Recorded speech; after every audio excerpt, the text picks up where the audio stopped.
Now, Nate, before we wrap up, we talked about your book a couple podcasts ago. I want to look back now at your 30 for 30 from ESPN in 2017, which you referenced a bit earlier in this podcast. That was extremely candid. Once again, you were 100% honest. Yes.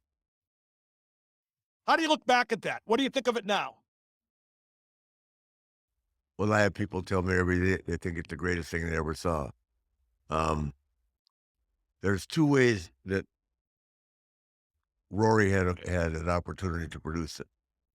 Either with me ending being down and never making a comeback, which I was down, but I've made the comeback, or to show me come back up. And he elected to produce. He elected, which they're allowed to do. You don't once you sign away, you don't have any opportunity to change it around. So I mean, if people tell me they love it, I mean, so I can't say it was wrong. I mean, Nate, I must hear about my 30 for 30 at least uh, maybe 5 or 6 times a week, especially when I'm flying. People on airplanes will come up and say, "I got a saw your 30 for 30. That was great." So whatever, I think it was like, in their top 10 or 15 ranked of all time. Nate, I think it's the best 30 for 30. And I'm not just saying that to pump your tires, but a lot of stars won't address their flaws. They just refuse to do that. And it makes for boring TV. I think you were very honest and forthright. And I think it's what made the 30 for 30 as good as it was. Well, thank you. I was honest. What's there, nothing to lie about, right? And the people around it made me, there's always going to be someone that's going to take a shot at you or imply that, which we won't discuss that. You know what I'm talking about. But, if majority of the people think it was good and what bring talking about 30 for 30, guess who's coming to town to see me tomorrow? Go ahead. Lance Armstrong. Oh man. You My guys are hero. the you My guys are hero. the you guys are the kings of 30 for 30. Yeah. I know, but he's coming to town tomorrow and spend a day with him, do his podcast, take him out in the boat, and he told me he'd be glad to do our podcast anytime. So That would be I'd be honored. yeah, I'd and be then honored. I'm doing Marty Smith's podcast too. Oh, from ESPN. Yeah, He's a good old boy. yeah, exactly. Now, Nate, we haven't talked since the Super Bowl, and it went. I got to tell you, I was shocked. What?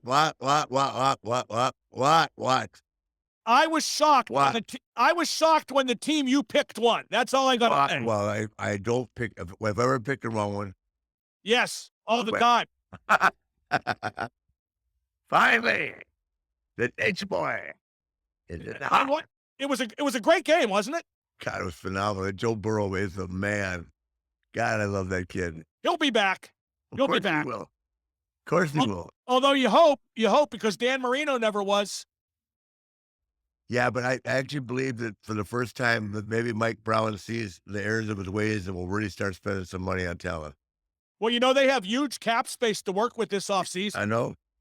They I know. all they need is like two good offensive linemen.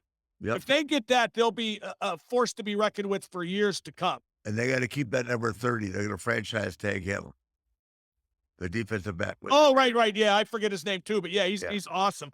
And I'll tell you one. Here's my one complaint, Nate. One complaint. I thought Aaron Donald should have been MVP. No knock on Cooper Kupp. He was great. I thought Aaron Donald was the man. Please.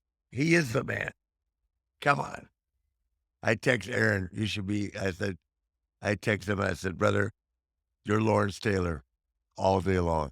And No, that's about as high a compliment as I can pay him. I can go one higher. He's Mean Joe Green. Yeah, but me and Joe Green was Lawrence Taylor. Well, when we're talking about interior lineman, he was. Not when we're talking about sacks. Aaron Donald's more than sacks, Nate. So was Mean Joe Green. I So was realize- Lawrence Taylor. Yeah, I know, but I'm talking about the fact that he gets double teamed every game. Every game. He never gets off the double team.